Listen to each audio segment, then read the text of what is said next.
In Tallahassee, they play their game. Scumbag politicals, they're all the same. From Miami Heat to Tampa skies, the truth is hidden behind their lies. Florida's close, we're taking control. This unsanctioned show, we're on a roll. Unsanctioned Florida, we'll bring the heat. Spotlight on the scumbags, can't accept defeat. From the coast to the swamp, we'll make it clear. A sunshine shines state, we're spreading the fear. Unsanctioned Florida, we'll bring the heat. Stop the crows, shine the scumbag, can't accept defeat. In the sunshine state, we're spreading the fear, the fear.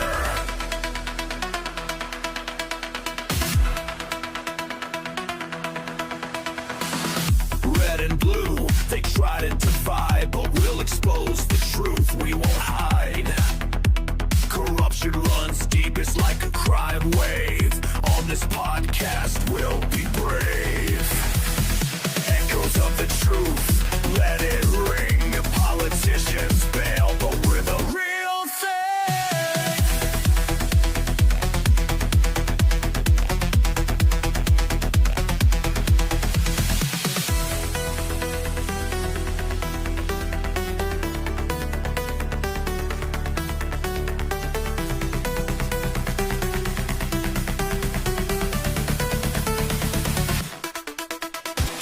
Unsanctioned Florida will bring the heat.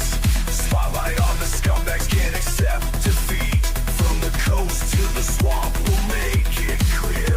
In the sunshine state, we're spreading the fear.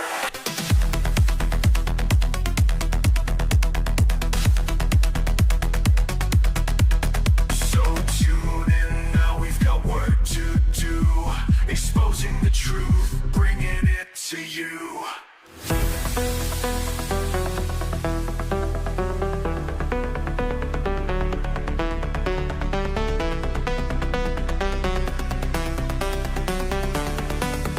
Bringing it to you.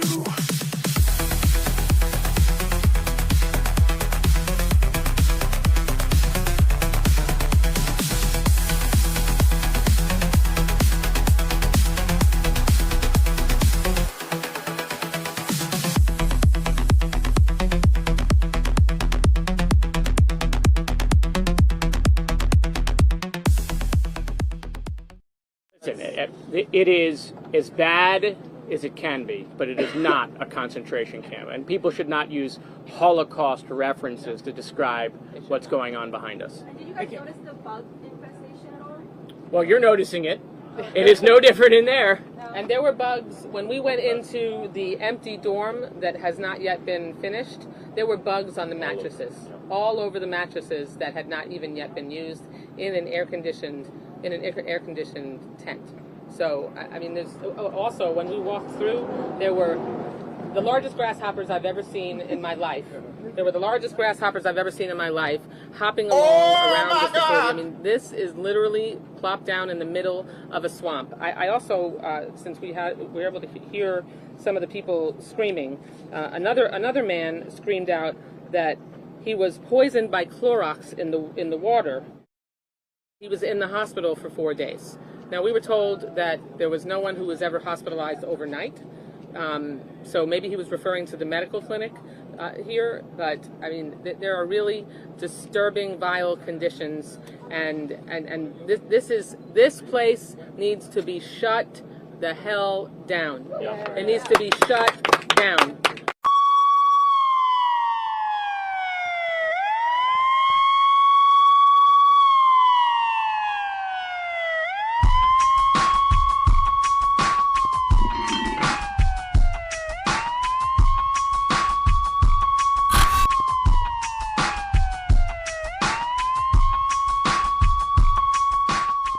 The last thing I want to bring up, other than those questions, I have something that I want to say, and that is I notice the disdain and contempt that you have for the people that come up here, because I watched the video as I walked away last month. I watched you all looking at each other and tee-heeing and twittering like a bunch of little schoolgirls about how important it was, the things I had to say, that as a taxpayer, that I'm the only one who has to pay, just the sportsmen, just the hunters, the fishermen, and the boat users, to use your facilities. Everybody else uses it for free, whether you're from here, from Qatar, or from Mozambique. It doesn't matter. So, All right. Yes, got sir. any comments on any of that? Absolutely. I'll address it because Stanley, you know I always enjoy having a conversation. No, you really don't. Yeah. The guy's name is Stanley John, but I think I'm going to call him Stan the Man because he's been going to city council meetings, the last few meetings. His beef is with the nickel and diming that the St. Cloud mayor has been doing with certain public facilities like the boat ramps and stuff like that. And that was his beef. His yes. beef now is that they Mayor laughed Ego at him. is Yeah. an ass. Yeah. Yeah, they actually did do that. The last city council meeting when he walked out the door, someone made a comment and they giggled and laughed at the guy, and he's coming back and he's upset. You know what I mean? He does go to the extreme. He does talk over them when they talk to him. So I'm not giving him a complete pass, but the guy was, he did have a legitimate beef with them. Well, the reality is that when the public is speaking, you get your whatever time that you're allotted, you get that time, and it's supposed to be uninterrupted. So he shouldn't have to speak over them. He should be able to say his piece. Then the mayor says, or the city council says their piece, and then back and forth if they so choose. Right. But there shouldn't be any speaking over. And the thing is, these guys are such asses. I mean, it's so obvious. Mayor Ego is, he thinks he's special. And it wasn't more than a few minutes ago that he wasn't crap, right? No. Now he's the mayor and he thinks he's a big shot. And, he always thought that he was God's gift to St. Cloud. But the public doesn't think that, right? The public just wants you to do your damn job. No. So not great. You have to be very careful with how you treat people. And listen, I want everyone out there to know something.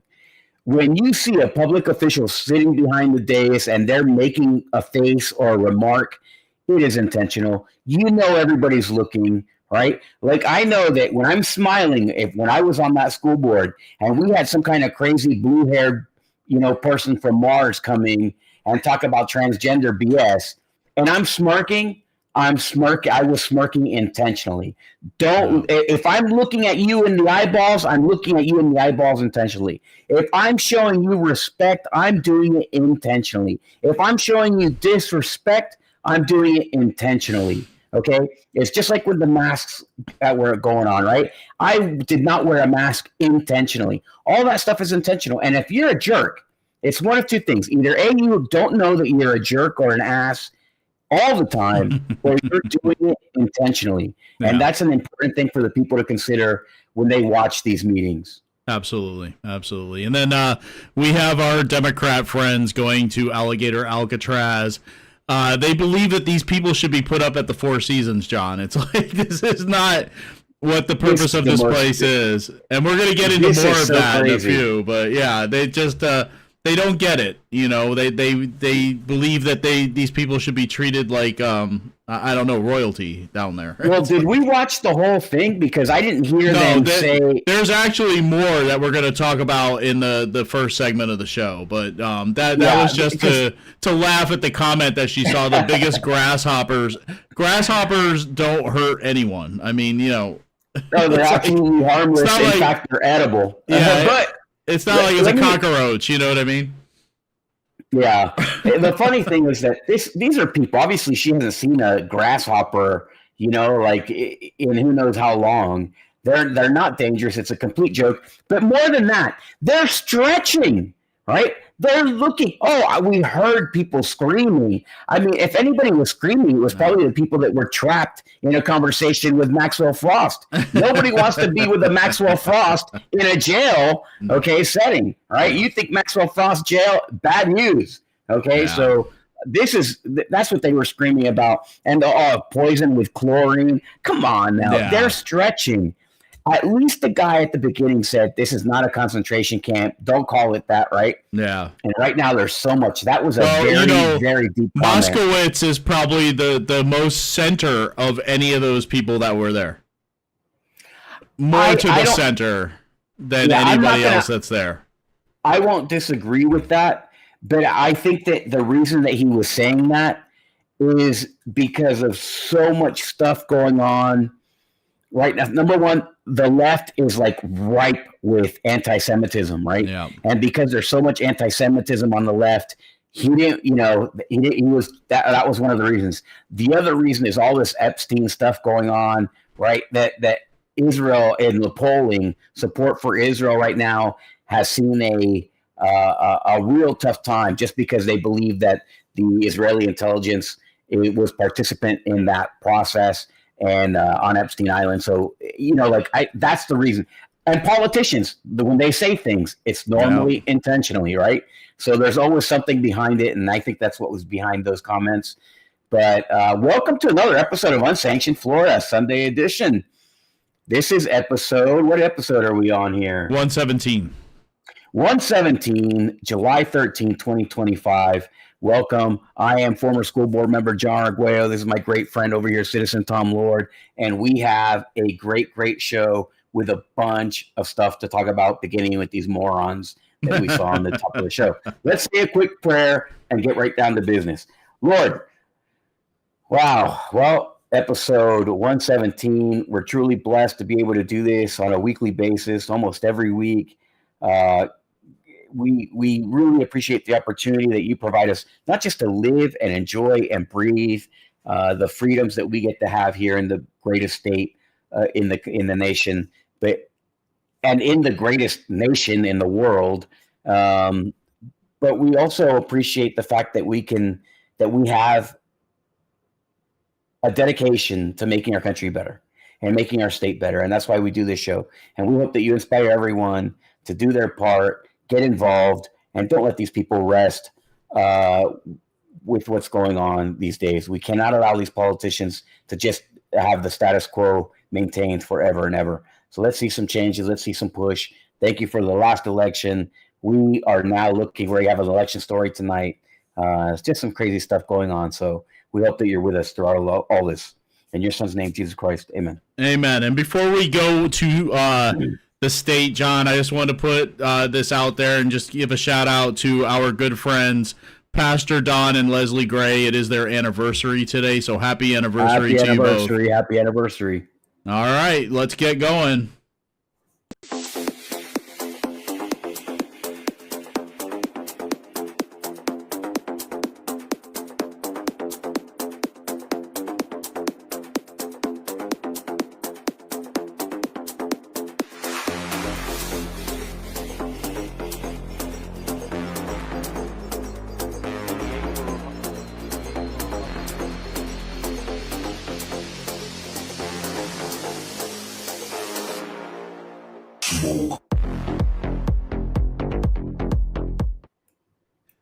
All right, John. So we have been this state's been running without a lieutenant governor and CFO.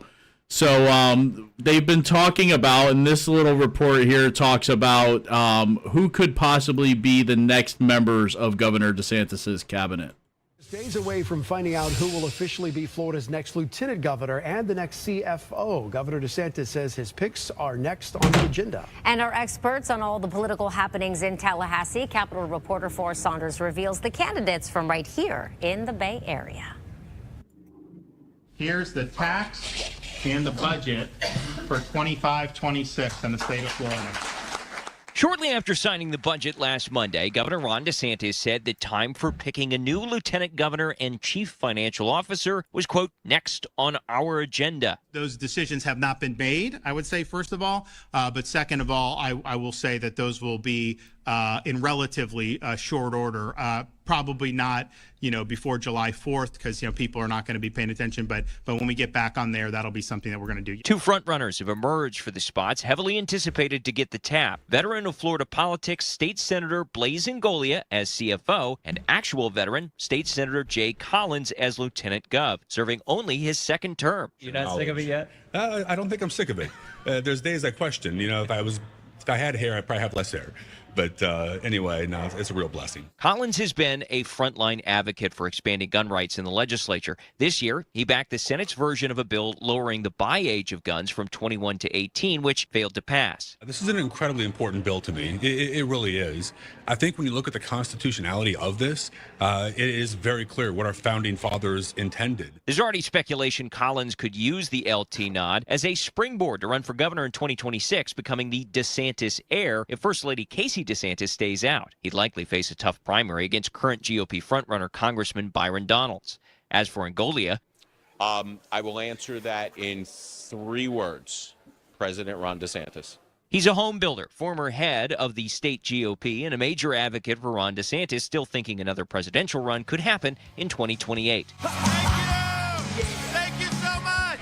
As CFO, Ngolia would have a hand in insurance regulation. He told us recently, lawmaker reforms from a few years ago shouldn't be drastically messed with. All of that is working its way through the process, and we're seeing some positive effects. But I think what people forget is that insurance premiums are based upon projected losses. So the more we can do by making the coastline and the homes that are on the coastline more resilient, when hurricanes hit, there's less losses, savings in premiums, and that's what I'm focused on. If he does get the job, Ngolia sounds likely to face a major primary challenge in 2026 as well. State Senator Joe Gruters has Trump's endorsement for CFO and thinks it'll be a big help. He told the Floridian, quote, "It's like Willy Wonka. The fact that I have that golden ticket makes me confident in my ability to win." In Tallahassee, Forrest Saunders, ABC Action. Whole lot to unpack there, John. I do not like Ngolia's comments about insurance because he says, yes, you got to shore up the houses on the coastline, but what about the houses in Central Florida and stuff like that have seen these massive increases in their insurance? Doesn't make any sense. But besides that, what are your thoughts on Ngolia, Jolly, and Gruters? Well, first of all, I think Willy Wonka would have been the best candidate of all of these mentioned. But okay, so you have Ngolia. Ngolia was the chairman of the Republican Party of Florida, all right, a while back. Yeah. Had a successful run at that. Home builder. Home builder already. So developer, I don't know. He's not that large of a home builder. It's not like that, but he presents a certain amount of challenges. The insurance, that was a terrible thing to say. We don't want to hear that. No. What we want to hear is that you're going to have policies that decrease the pressure on the American family and provide better services, right? Yeah. Instead, he gave us like, oh no, we're going to let it hammer out. That means that this guy's in the pocket of insurance, in my opinion. I don't know. I don't know. I would agree with that, John. Yeah, I just think that if that's the way he's going, then he's not going to be any help to the insurance. So basically, we have to continue putting money into our houses to reduce our premiums, right? I get the logic, and it's true, of course, the losses, but the losses aren't supposed to drive it. It's not the government's job to ensure that the insurance company has a profit, right? It's the government's job to protect the American family. That's the government's job. Absolutely. And that's who they're supposed to be working for. They don't work for the insurance company. And here, Ngolia made it seem like he works for the insurance company, not for the American family. That doesn't make me very confident. Yeah. Although we know that the case is what we don't want to hear. Now, the other guy running for CFO is Gruters. Gruters got, as they said in the story, he got Trump's endorsement. Gruters was also chair of the party at one point. He's also a senator. He was, I think, the chair before the last guy, not Evan Power, but Chris, right? Yeah. So, Ziegler. Ziegler. So you have these two former chairmen of the Republican Party. That just shows how dominant the Republican Party is in Florida. But at the same time, they should not be that dominant in Florida. And here's why. Both of these guys have not mentioned all the stuff going on with the Florida GOP. None of them have mentioned. Hold on. Hey, ooh. Look, a special guest. Special guest. Tooth is on loose. Oh, it is? Okay. Okay, go. Unexpected guest. So, so he was excited to tell me that his tooth is loose. Nice. So these guys are guys that neither one of them. But the only bad thing is it hurts. It hurts? Oh, okay, well, go to bed. I love you. So, the bad thing is that these guys have a terrible record of mentioning what the GOP is doing, right? Yeah. These guys are the chair. These are the guys who should be talking about what the GOP is doing wrong. And what the GOP is doing wrong is expelling Republicans across the state. So that to me, that's a valuable thing for them to comment on, and they have not. They also have not commented on any of the national stuff. They haven't talked about Epstein. They haven't talked about where they're going. If you want this statewide position, right, which means that they want to go higher and higher and higher, then I need to hear what your thoughts are on the things that are important to us. And so far, the only one that I heard was Igolia and saying that he works for the insurance companies. So not great. What do you think about Jolly and the possible rub that he would get as lieutenant governor going up and trying to run for governor of the state of Florida against Byron Donalds? Okay, so that wasn't Jolly. That was the veteran. His name escapes me. My gosh, what is going on? I think that my son came in here and messed up my whole train of thought. But what is his name? What's that guy? That's not Jolly. Do you know what? That's how memorable he is, John, is that I can't remember his name. You can't remember his name. That's not going to help him going up against Byron Donalds. I can tell you that right now. I mean, it wouldn't matter if he's lieutenant governor because no one listens or hears from the lieutenant governor anyway. So, I mean, what? Well, listen, this is a guy who's all over social media. He's really on LinkedIn, but he's expanding in social media. He's on social media all the time. And the reason that he's on social media all the time is basically promoting himself. Yeah. And if you go to any of his posts, if you go to his social media, he's on LinkedIn, he's on whatever, he's promoting himself a lot, very heavily. And obviously it's for basically he's generating this resume so that he can get to a higher office. But number one, he's not memorable. This is his most conservative piece of legislation, right?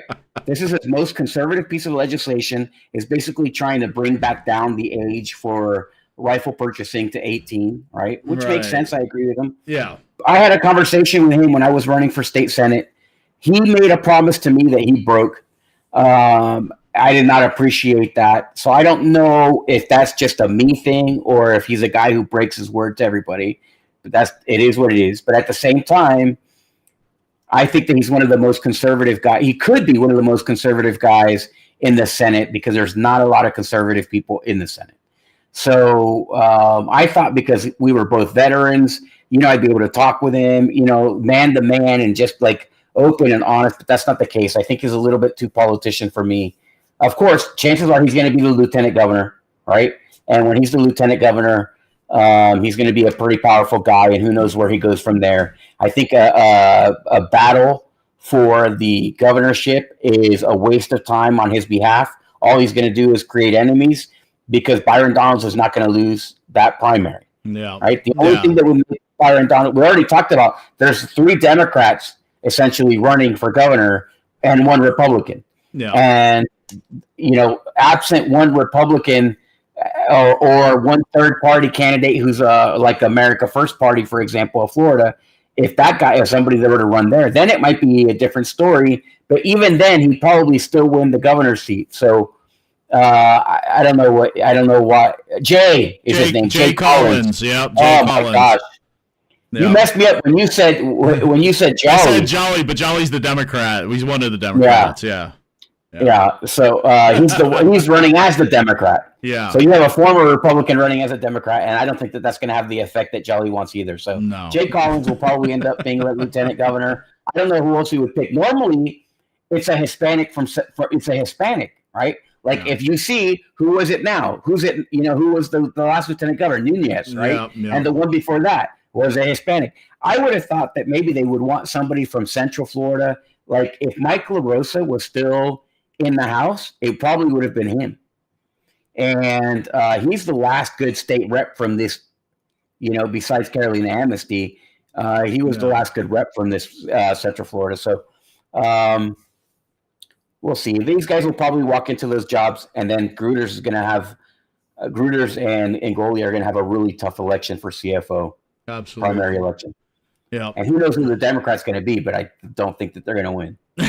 No, I don't think so either, John. I really don't.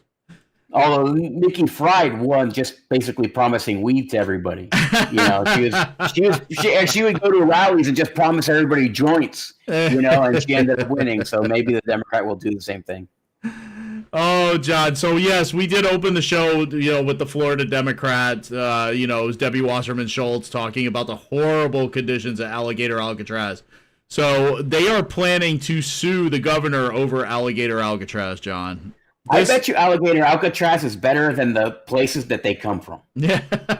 I bet you the places that they come from are worse conditions than what they have in Alligator Alcatraz. Now, just keep in mind that this first report is before they actually got their tour of the facility. Denied entry to Alligator Alcatraz last week. Florida state and federal lawmakers have now been invited to tour that ICE detention facility in the Everglades on Saturday. Action News Jack's Jake Stofan asked who will be attending from our area. And Jake, so far only one lawmaker from Northeast Florida has said that they plan to attend. Well, that would be Jacksonville State Representative Angie Nixon, who was part of that group that was denied entry to Alligator Alcatraz last week. Now, even though she's gotten this invitation to take a look at the facility firsthand with her own eyes, she's skeptical what she'll be shown will actually tell the full story.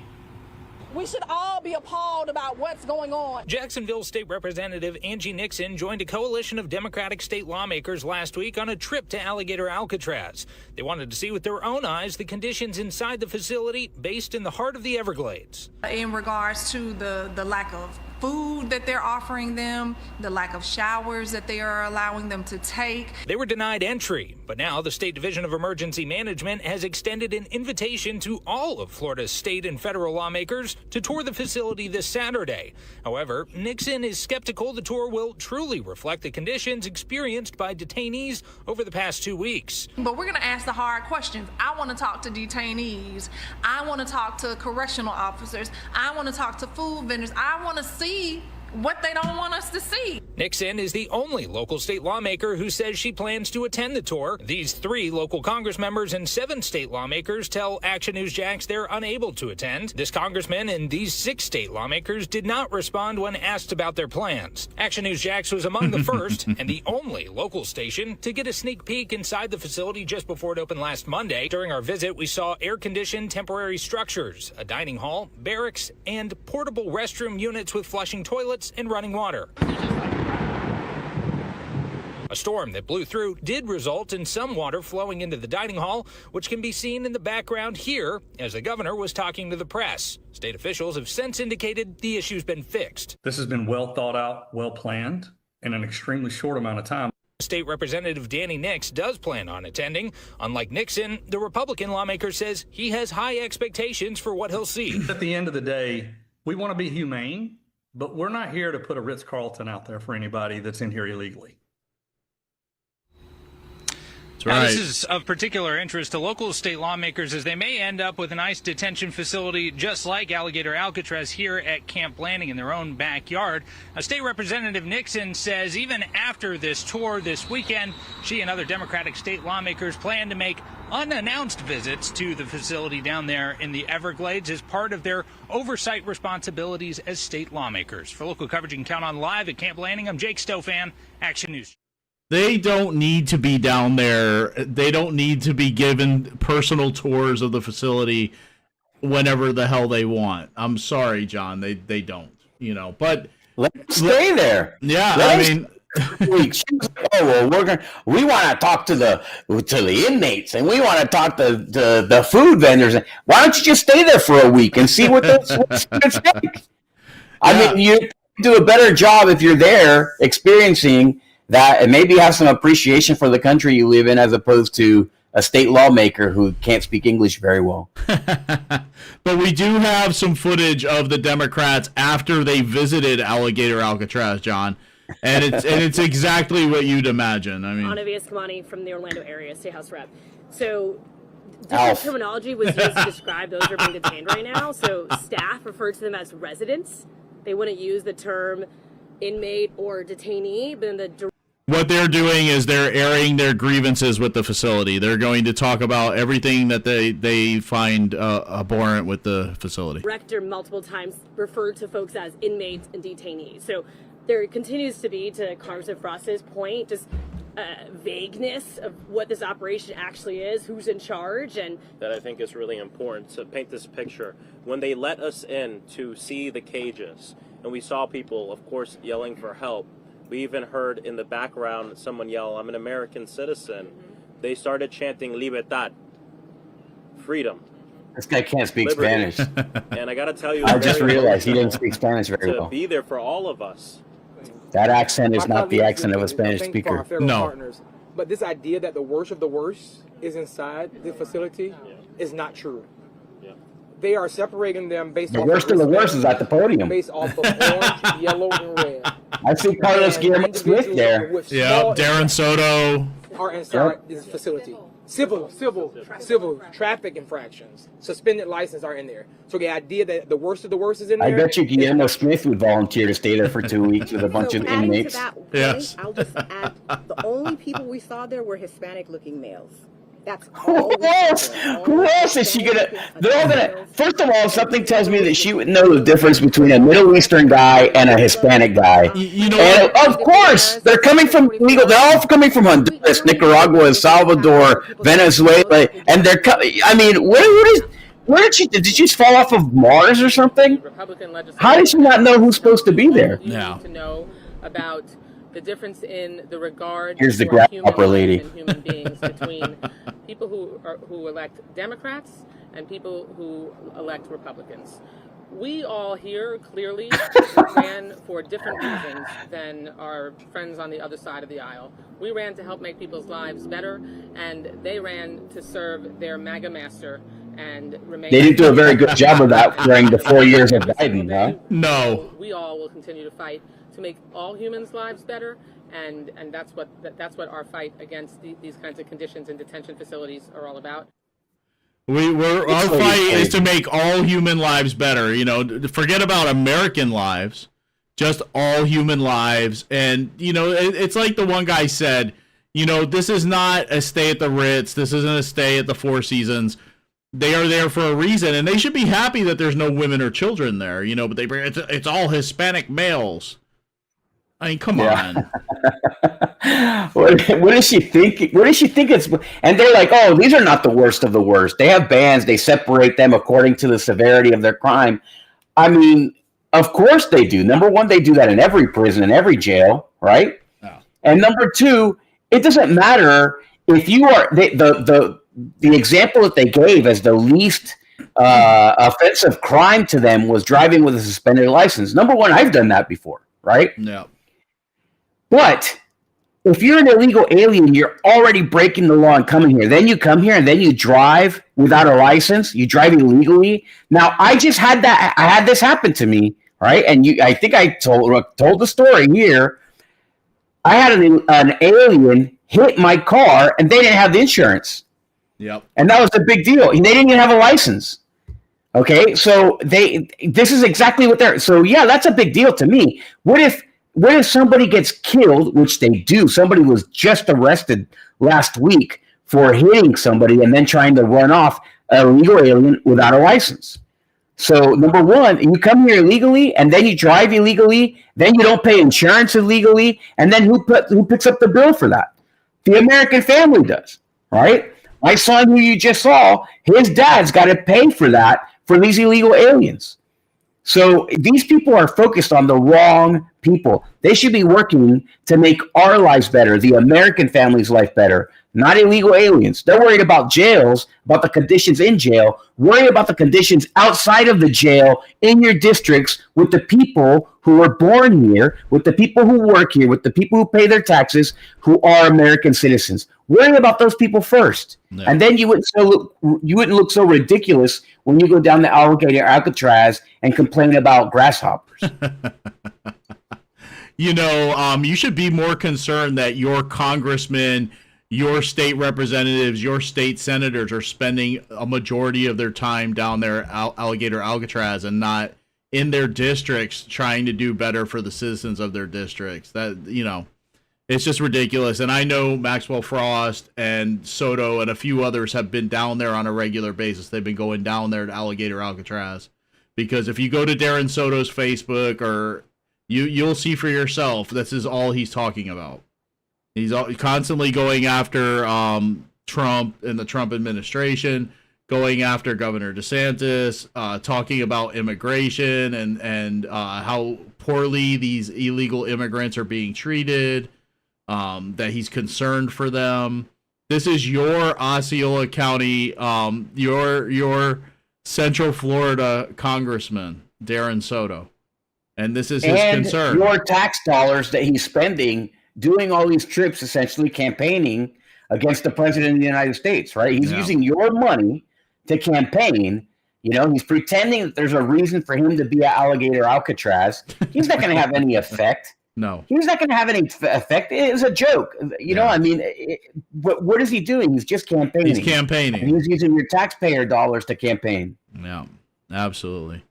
Well, Alligator Alcatraz isn't the only thing that they're complaining about, John. They are also complaining about cuts to the NOAA. And weather experts are sounding alarms about cuts to federally funded weather operations. Congresswoman Debbie Wasserman Schultz joining other lawmakers of renowned weather. I mean, we were talking about this before the show, John. Debbie Wasserman Schultz seems to be everywhere right now. She was nowhere shortly ago. Yeah, right? I mean, just a little while ago, she was nowhere to be found. I mean, the last time I regularly heard her name was back in the 90s.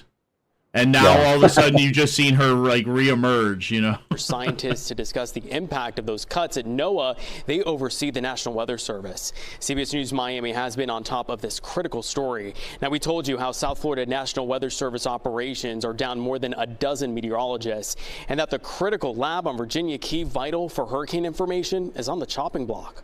Our experts here have made clear today just how reckless and dangerous the Trump administration's proposal to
All right. Perfect. Okay, now we're back. All right. Something happened. I don't know what happened. Almost everything you said, John, did not go out to the stream. So oh no. Oh well. Somehow we lost internet and we dropped off. So but we're back now. Okay. Yeah, we're back now. It should be back. All right, there we go. I see it's back. All right. Gotta love it. Gotta love it. So anyway, yeah. All right, let's move on. We'll move on. We don't need a million meteorologists to track bad weather. I'm sorry, but anyway.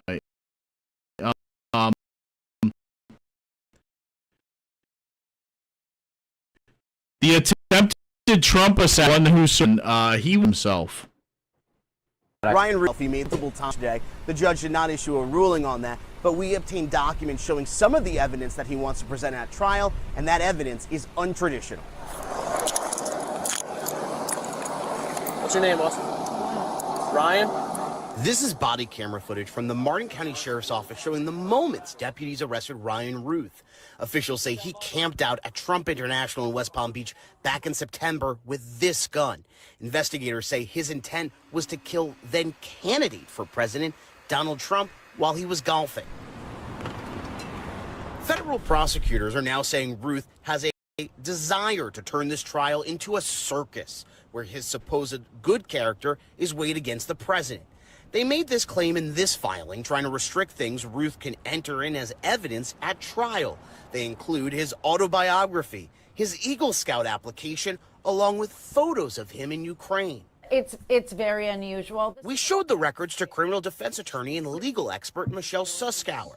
She says a judge will likely stop any of this evidence from being presented during the trial. It has nothing to do with his defense of the case. It has nothing to do with the facts of the charge or anything that's surrounding it. Records show prosecutors are also asking a judge to stop Routh from presenting alternatives to prison during the trial, pointing to documents Routh wrote in prison asking to please trade me for some hostages around the world, mentioning Gaza and being able to fight on behalf of Ukraine or Taiwan. Routh's Send him trial to is scheduled Gaza. for September. Federal court records show 2 people pled guilty to helping Routh get the gun on Monday. Officials say they sold him the Chinese-made SKS rifle with one acting as the middleman. The sale price was $450, paid in cash. No cameras or recordings are allowed in federal court. Those are obstacles to make this trial a spectacle. But Florida announced they intend to charge Routh after this federal trial is complete.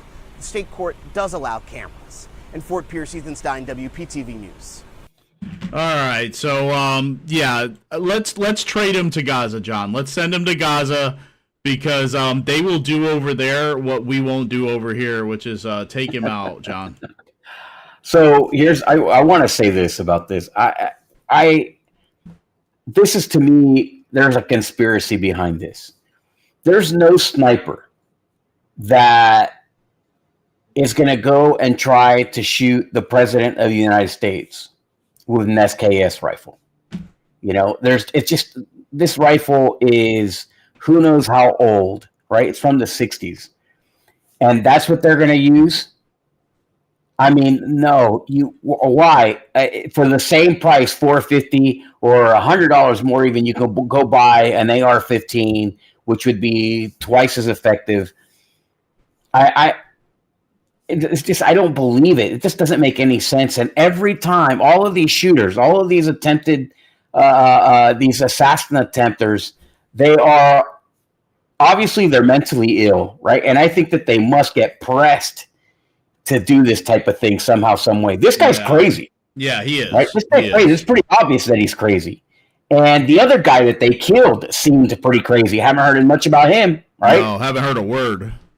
So this doesn't make any sense. I think it's important. I think it's important to say that. And I think it's important for us to understand that those things don't make any sense. They don't answer any questions. They're not answering questions on Epstein. They're not answering questions on these Trump assassination attempts. They're not answering any questions about anything.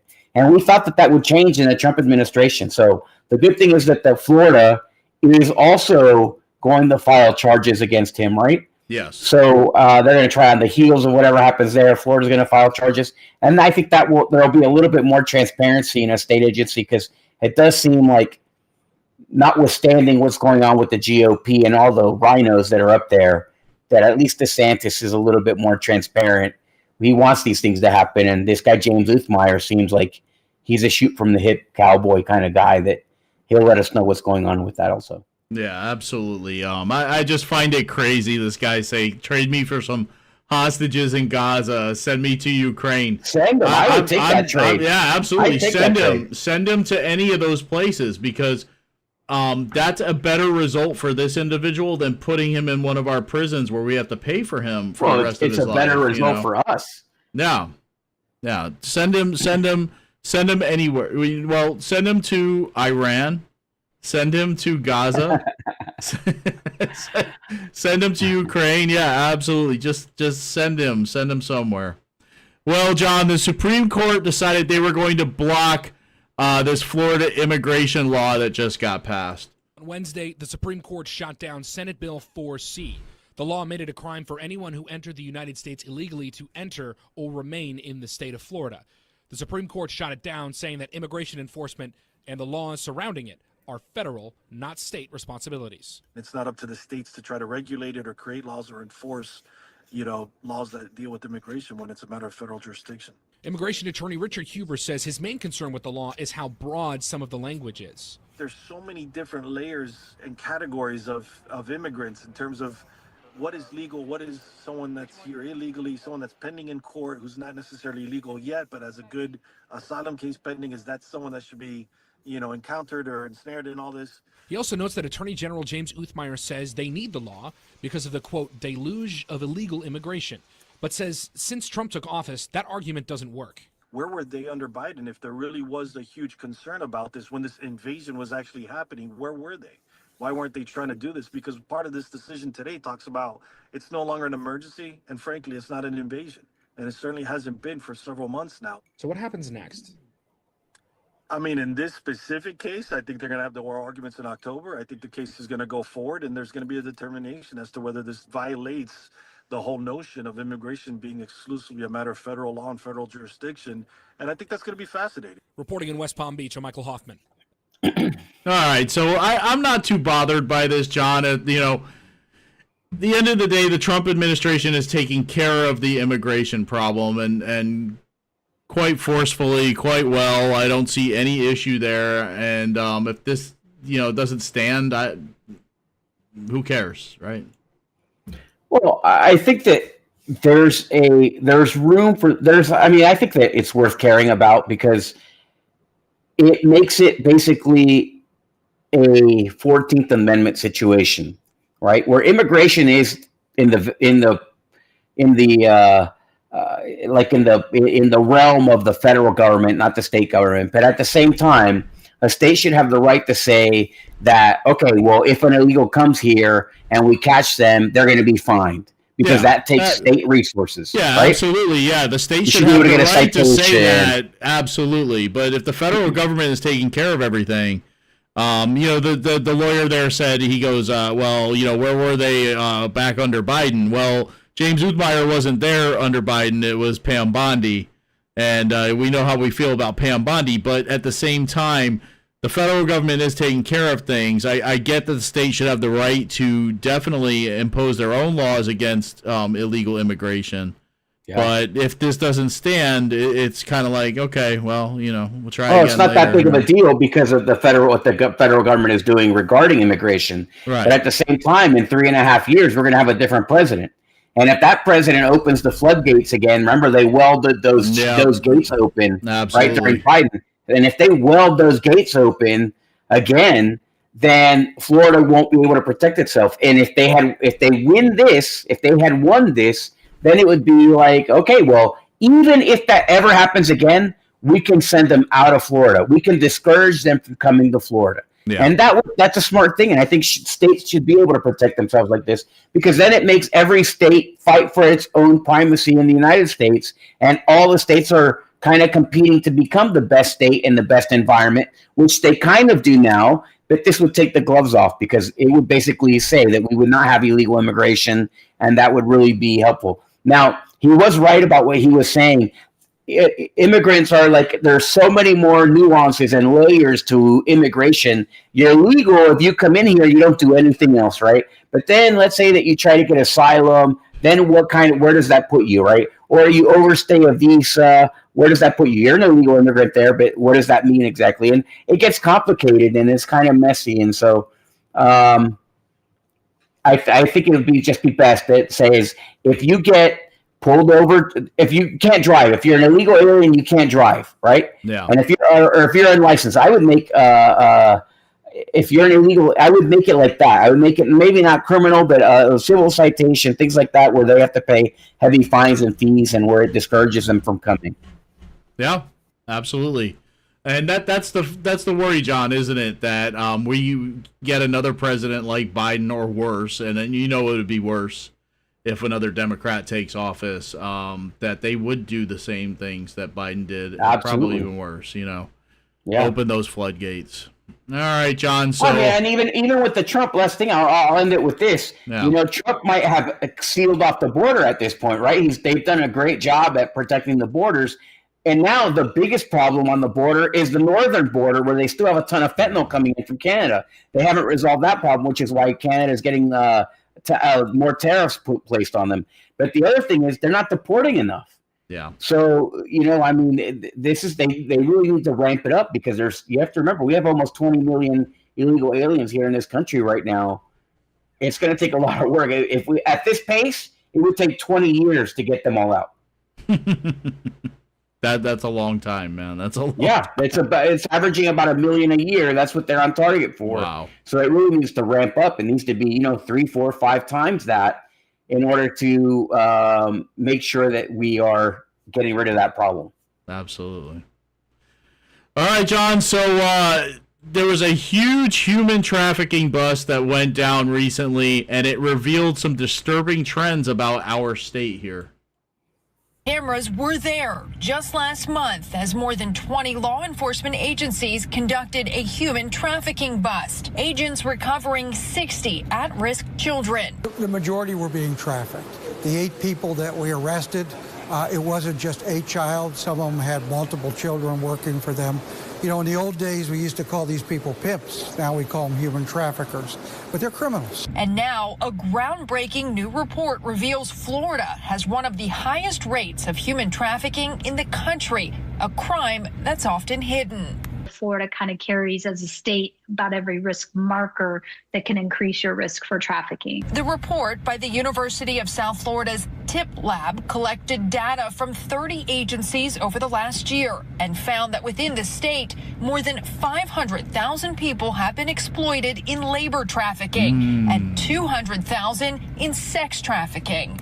The report also found minors make up half of the population being sex trafficked. Wow. That's disturbing. Yeah, it is, John. And, no one should be surprised that the majority is minors at all. But the surprising thing is that so much of it is happening here in Florida. I mean, you and I are not surprised. Right? This is an issue that we've talked about a long time. When you have we've seen it. People in power have taken advantage of other people. What do you think it is anyways when you allow illegal aliens to come and work on a farm?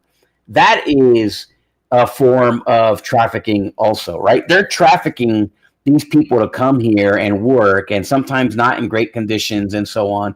I mean, this is a terrible situation. It really is. Yeah. And when you talk about the minors, and now they're getting away with it. Listen, I'm one of those people. Right now, there's a big fight in the conservative side of things.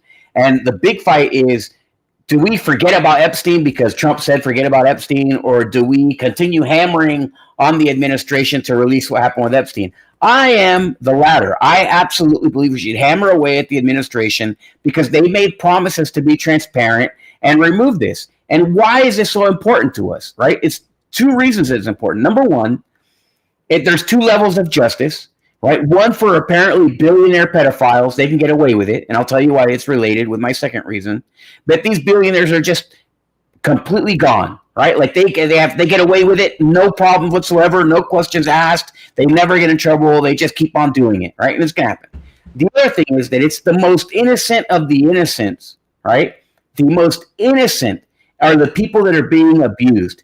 And if the most innocent, it's not their kids, right? It's not the billionaires' kids. It's not Bezos' kid. It's not Bill Gates. I'm not saying that they were on any list or anything that their clients or anything that they're, whatever Bill Gates was, obviously on Epstein Island a bunch of times. But it's not Bill Gates' kids that are being kidnapped and trafficked, right? It's my kids. It's your kids. It's every average American guy's kids. Every American family, they're the ones that are at risk. The average American is at risk for that. And so, of course, the elites don't give a damn. But you know what? We do, because those are our kids. And if it was my neighbor's kid, or if it was my neighbor's kid, that would mean something to me that their child is being sex trafficked. And it's why, so that some pedophile can get away with some disgusting act on Epstein Island. So these things are super important. And here's the thing. This is the true test now for Ruthmeyer.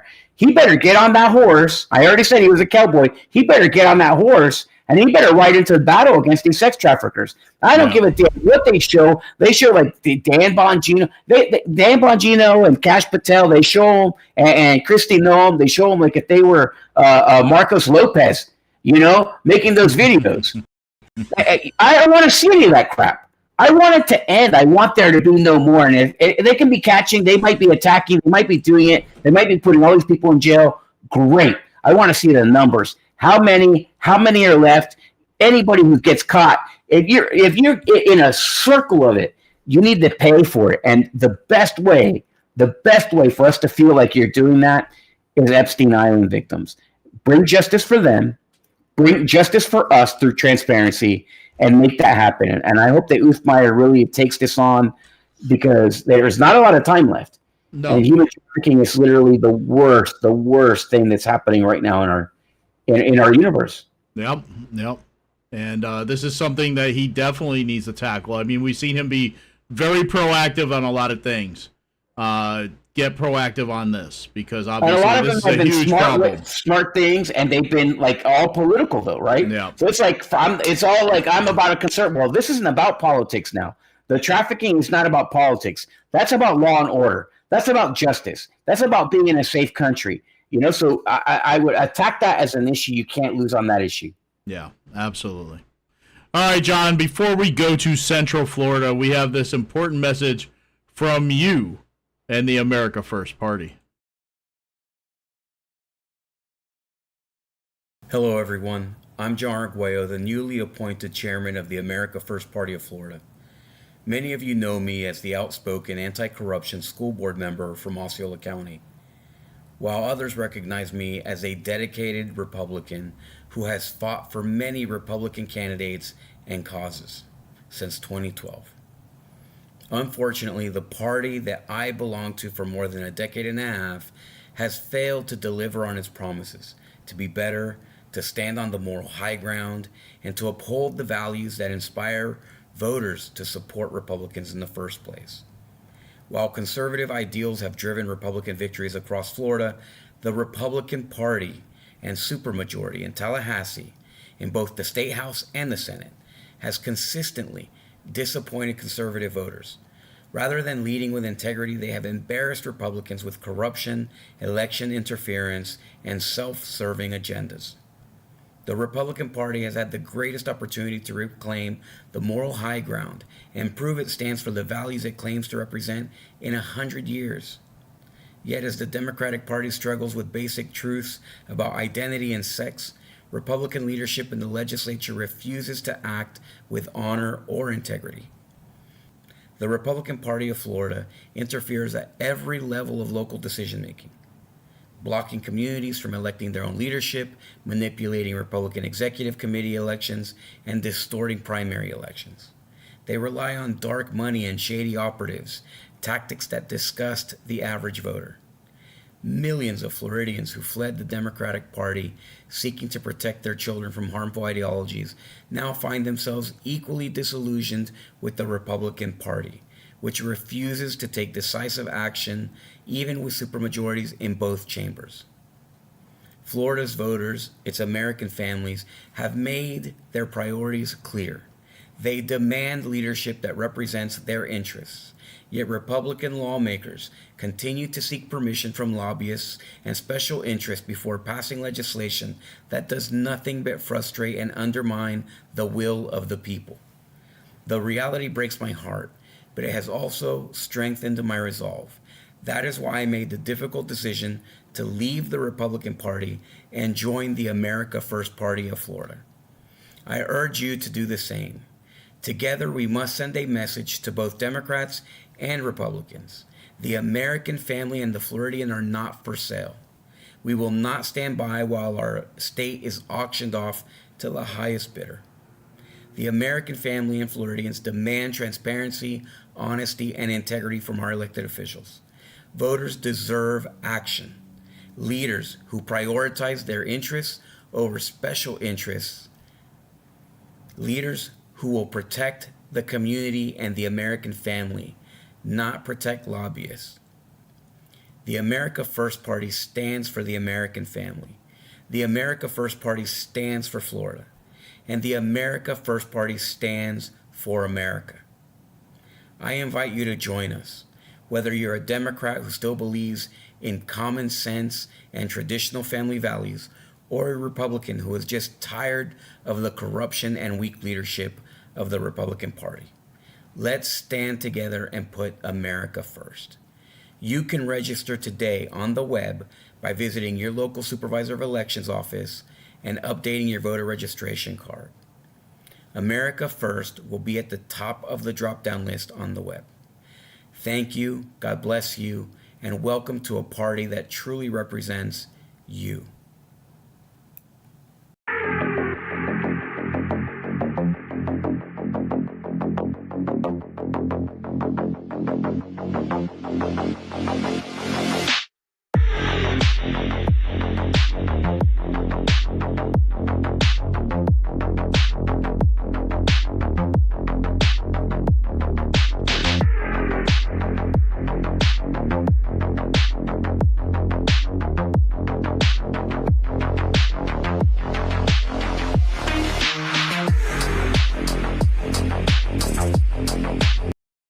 Today we visit the Orange County Jail, a place where local residents who are charged with crimes go, and also where immigrants who have ICE detainers are brought. There's been a lot of questions about what's happening as we see an uptick in deportations across Central Florida and across the nation.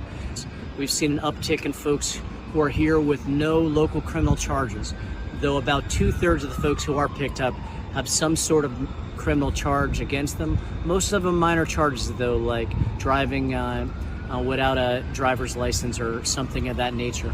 But we've seen that uptick as well. So I remain deeply concerned. I want to make sure that Orange County's held whole so they can continue to do the job of public safety. I want to make sure local immigrants, they know their rights.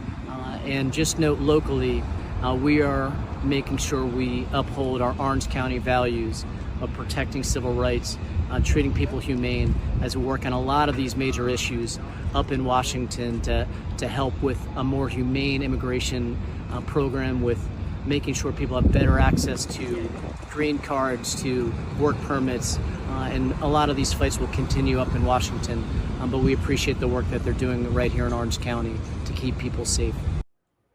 Green cards? What the hell is he talking about? The pride of Osceola County there, John, Darren Soto. And this is what we were talking about earlier. This man is campaigning. He's constantly out there talking about immigration, about this issue, and speaking badly about the Trump administration. It's just, this is the guy. That a man would want to go to so many jails. Yeah. This guy spends all of his spare time at jails. I mean, what is he looking for? One only wonders, John. Yeah, he's looking for a Maxwell Frost, behind bars. I don't understand why does people here in Osceola County don't see him too much. No, and he's got, and you don't see him talking about Osceola at all. No. And I mean, what a shame that the people of Osceola elect this guy. And he basically leaves them abandoned. But why don't you go talk to the Democrats who are actually not illegals? Why don't you go talk to the people who are allowed to vote? Why don't you go talk to the families who are struggling in some way, shape, or form? Go help them with their problems. Yeah. Instead, you're worrying about people who are behind bars because only 2/3 of them have a charge of some sort. And even if they don't have a charge, they're still illegal aliens. No. Why don't you worry about Americans? You are an American congressman. You're not a congressman in Honduras or Guatemala or Mexico or anywhere else. So why don't you get your ass on the right track and talk to the American families instead of the asses that are in jail? Yeah. And then that's the thing about Darren Soto. Our local politicians, whether they be Republicans or Democrats, they love Darren Soto. They love to stand with that symbolic check that he brings and be all smiles for the camera. You know, no one wants to stand against this guy, and it's just really sad, John. But here's another sad sack. It's Maxwell Frost, one of our favorite congressmen here in Central Florida. And he's introducing some bills to target excessive rental fees. Democratic Congressman Maxwell Frost took to Reddit with a couple questions for tenants. One, he wanted to know if they've been burdened by excessive fees. Yeah, because Reddit is like the New York Times. Have they been denied from an apartment due to their credit score? I'm Mike Valenti, your Orlando community correspondent, and on Friday, Frost introduced 2 pieces of proposed legislation to try to fix those perceived issues. We're here today because we know that the rent in Orlando and across the entire country is too damn high. And what's making it worse, the congressman says, are junk Tell us something we don't know. On. If you rent, you probably know the fees we're talking about. This guy is such a clown. We heard from some of you on our Facebook page about this. Then we made our way to downtown Orlando. Trash fee, extraneous parking fees, amenities fee, little maintenance fees here and there, da-da-da-da-da. Symphony Betters wishes she was not... Da-da-da-da-da. I wonder what kind of fee that is. I wanted to stay below $1,800, but then unfortunately I was above $1,800 after the fees. Concerns about affordable housing have been well documented.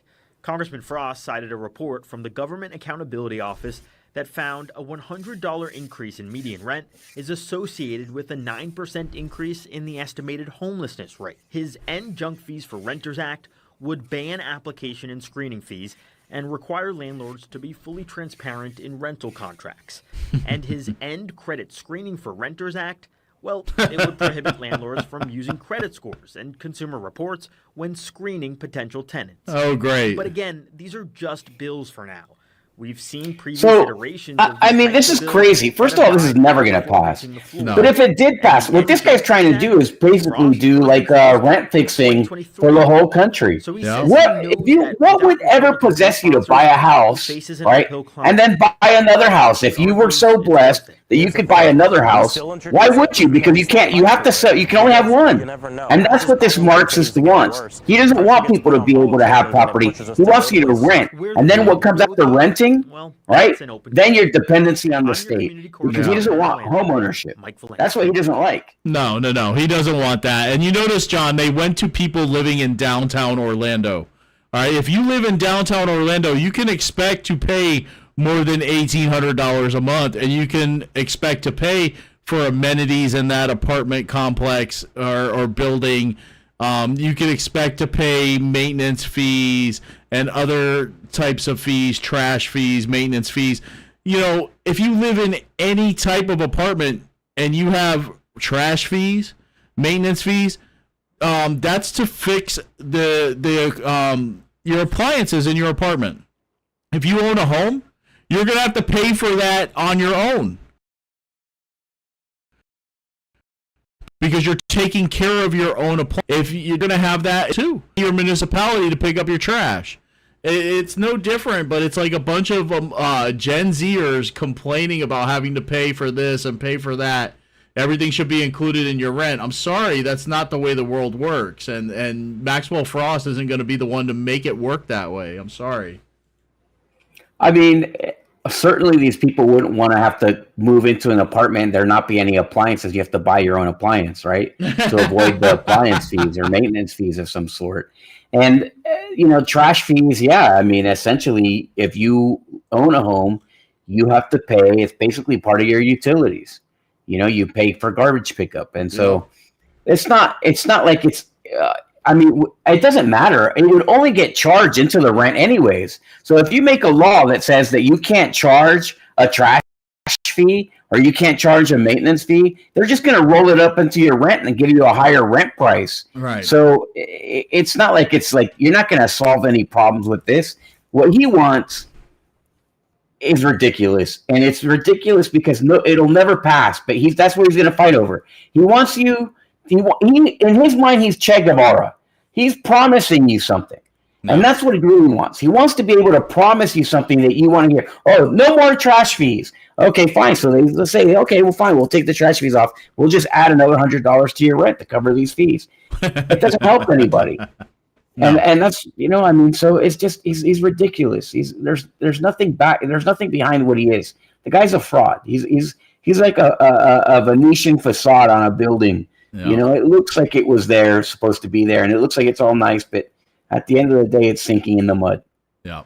It's funny that he's fighting for these things, and he'll go and tell his constituents, I'm fighting for this, I'm fighting for that, I'm fighting to lower rents and get rid of junk fees, knowing that these things will never, ever pass, right? But these people his constituents, they don't know that.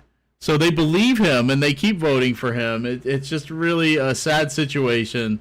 I mean, if Darren Soto's owned by developers, so he can't even probably get his own. He probably can't even get his own Democrat friend, south of his district to go along with him. No. And the only time you'll see them together is like when we saw them at Alligator Alcatraz hanging out, complaining about Alligator Alcatraz. But notice that Darren Soto didn't get on the mic to air his grievances. He kind of just stayed in the background, hanging around. So anyway, all right, let's move on. Stephanie Murphy, former Congresswoman Stephanie Murphy, announced that she's going to run for Orange County mayor, jumping into a already crowded race. Our Commitment 2025 coverage is looking ahead to 2026. There's a new face in the Orange County mayor race, a face familiar to many voters. Former Congresswoman Stephanie Murphy is running in the nonpartisan contest to succeed Jerry Demings, who is term limited. West 2 News political reporter Greg Fox shows us how voters will have choices in a race crowded with experienced contenders. Our county is growing fast. This is a new political ad from former Democratic Congresswoman Stephanie Murphy announcing her run for Orange County mayor next year. I have a vision for this community, and I have the experience to lead. The first Vietnamese American elected to Congress, Murphy tells me she is the only candidate in the race with both the experience on the Hill, where federal dollars are funneled down to states and communities, but also the experience in the business world to attract the dollars Orange County will need as it grows. I think I'd be able to draw on that diverse experience to bring real leadership and vision for this community. Murphy cites key areas that would draw her immediate attention: traffic and mass transportation challenges, the demand for more sheriff's deputies, and the lack of affordable housing. Safety first and foremost, but housing is critical. We are a community that a lot of people want to live in, but it's starting to price people out. And you shouldn't have to move out of Orange County to be able to afford a home. Murphy is just the latest candidate to enter the Orange County mayor's race, with some prominent contenders already lined up and raising money. Two-term County Commissioner Myra Uribe wants to leave the office, and in a statement told West 2 News, "As mayor, I'll be able to set the agenda for the commission more proactively, and I'll use that role to tackle long-held challenges that have too often been ignored." Also running is Clerk of Courts Tiffany Moore Russell and businessman Chris Messina, who ran unsuccessfully for the post in 2022. He's the only Republican so far, and the county's former GOP chair thinks a Republican with support from conservative independents could win. I saw a poll recently that the Americans trust the Republican Party with the economy more. Well, as economic issues start to emerge, well, that's right there as a reason to support the Republicans. Murphy and the other contenders are expected to be joined by a crowded field, hoping to succeed Jerry Demings. Covering Orange County, Greg Fox, West. All right, so the former Orange County GOP chair there, I don't even remember his name, but just because Republicans poll well when it comes to the economy doesn't mean that a Republican has a snowball's chance of winning Orange County mayor. Although Chris Messina is a great guy. I've met him a few times. I know you know him, John. And there would be nothing better for Orange County than to have Chris Messina as the Orange County mayor. But, you know, and Myra Uribe, we've already discussed her on the show and the issues she has going on. So, I don't know. What are your thoughts? I think that Chris Messina is a fantastic guy. He would be a great mayor for Orange County.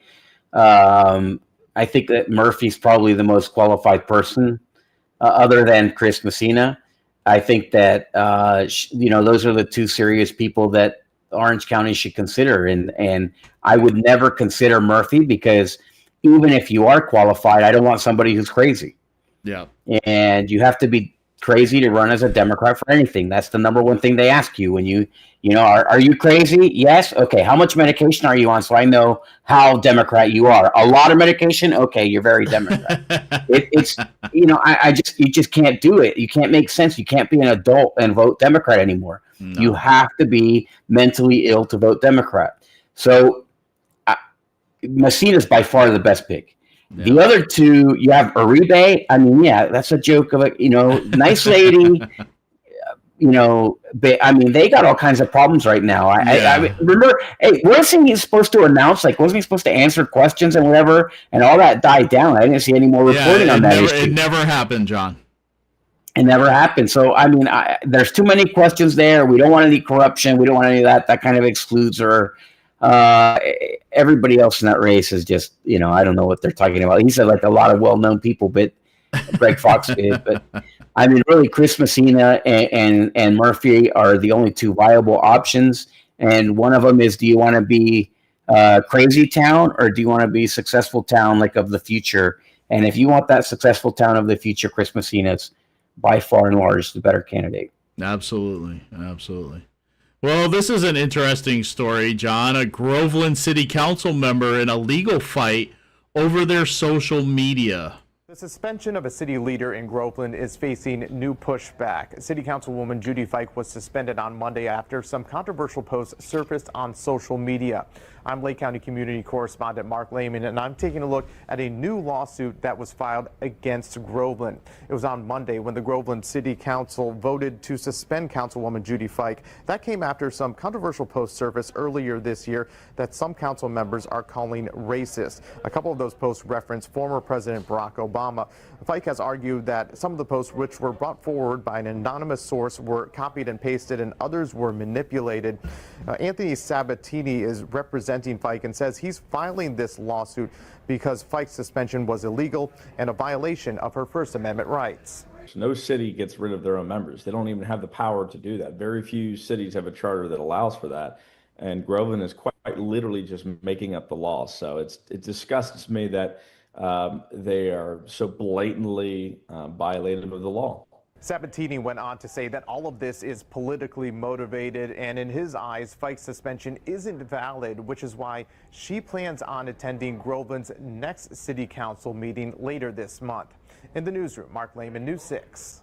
Well, it's interesting. So obviously the setup here is she is one Republican surrounded by Democrats, kind of like you were on the school board, John, here in Osceola County, and she's fighting against them. But they took the step to, you know, vote to remove her themselves, which, you know, obviously Anthony Sabatini said is illegal.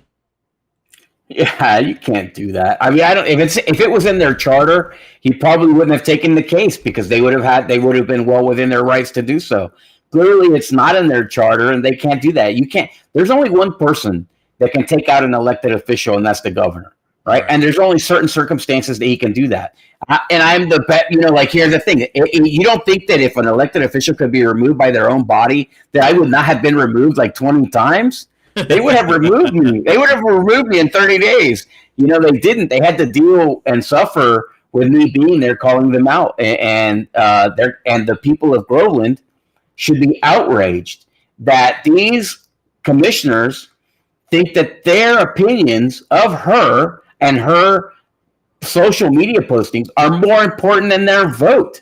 Yeah. I mean, I would be outraged. I don't care if I would have voted for her or not. I don't care if I knew her. I don't care if I liked her.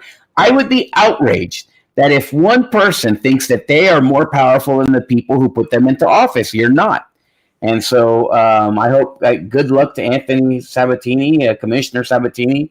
I hope that he kicks their ass in court, and I hope that she gets put back on. And I don't care if she's a vile woman or not. That's up to the voters to put her there. You know, and I don't think that she is. I don't know her. I've never met her, but I'm just saying it doesn't matter what you think of her. The voters are the ones who put her there, and they're the only ones that can take her out besides the governor. Absolutely. And it's funny, John, that she said that the pictures that were sent of her social media were manipulated. That's easy to prove if you do a proper investigation. You look at the stuff, you look at the actual social media, and you say, okay, this was manipulated. They decided not to do that and just go ahead and get rid of her, or at least try to get rid of her, which is... Well, I mean, that's a big problem, due process issue too, right? Like, I mean, so you don't have, there's no evidentiary. She can't speak for yourself. You got to go there, and I mean, you can't do something that is so consequential and not have due process.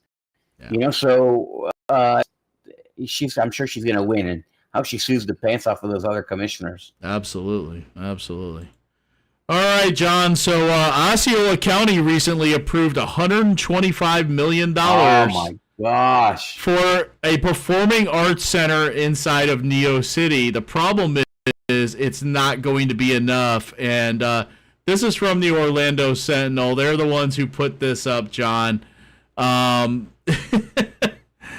And they did a good job. It was Laura Kinsler, I think is her name. What is it? Laura Kinsler wrote this story. And, after naming this future performing arts center in Neo City as a top priority, this is a top priority of Osceola County, folks. For who?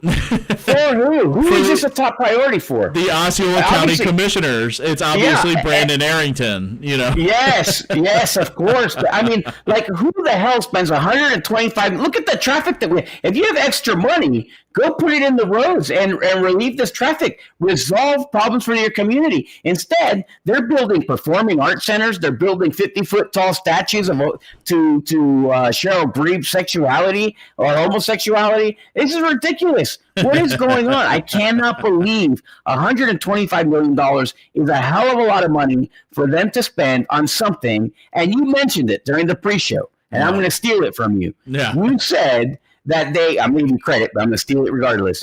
You said that there's nothing happening in Neo City that has to do with what their mission is, which is technology. Right. Everything that they're putting in Neo City has nothing to do with technology. They have a school, which they have expanded, and they have now a performing arts center, and they have one little building that has technology and nothing else. Nothing else is happening.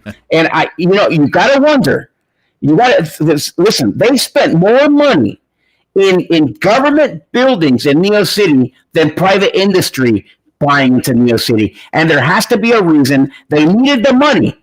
I bet you Neo City, the Development Corporation of Neo City, needed the money, and they're all behind it. I'm sure that they're all like drinking out of that trough. All those pigs, all those development pigs and landowner pigs, and all of those government pigs. They're all drinking from the trough, and that's why this is happening, because they needed that money. Well, as much as anything else, as much as the fact that Brandon Arrington, a failed actor, needs a job and he wants a new office and he wants it to be in Neo City. Yeah, he wants a new performing arts center over here that he can hang out at. But this is the problem, John. They took out $125 million in bonds backed by the tourist development tax, of course. But the county manager, Don Fisher, said the county will have to embark on a capital campaign to finance this project, which will be the centerpiece of Neo City, and they estimate it to be around $225 million project. It includes a promenade with surface parking, parking garages. They want this to be a main event place where they will have concerts, kind of like Heritage Park, just 5 minutes away, if that makes any sense. Exactly. If that makes any sense whatsoever. So this is the top priority of Osceola County, folks, is this thing. They can't find a company to go there and do anything there, but they're spending $125 million in bonds. That means they're borrowing $125 million they're borrowing on your behalf.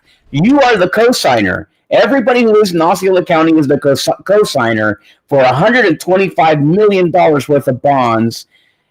I mean, I can't believe it. You guys should be like with pitchforks and torches in the streets, because this is ridiculous. And how much has been spent now? Now that's going to go over $400 million. It's approaching $500 million, right? Yeah. It's creeping to $500 million in Neal City, and all that's going to be lost. It's just crazy, and they're just hoping that you die first so that you can't blame them for it.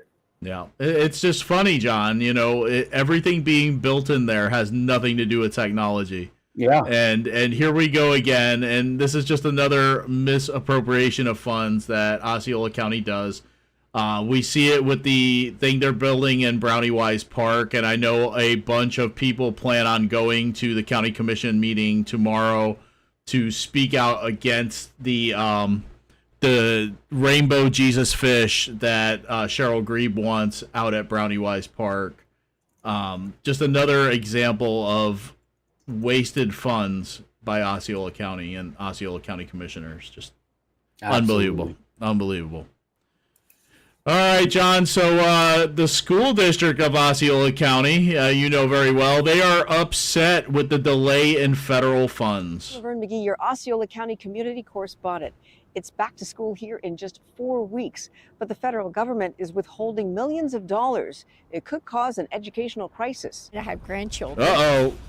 Federal funds should be provided. Shauna Logan says she raised 5 kids here and never once feared that federal education funds would not be available. Yet now her grandkids may not get the resources they need. The Department of Education is withholding over $6 billion in federal payments to ensure their funding programs align with the administration's priorities. School districts were supposed to get their money on July 1st. So as soon as those funds will be released by the federal government, I will feel much better about our position. Osceola County Schools Superintendent Dr. Mark Shanoff told me he's concerned about the schools he serves in Celebration, Kissimmee, St. Cloud, Point Siena, Harmony, and Catonsville. He oversees more than 80,000 students in kindergarten through 12th grade.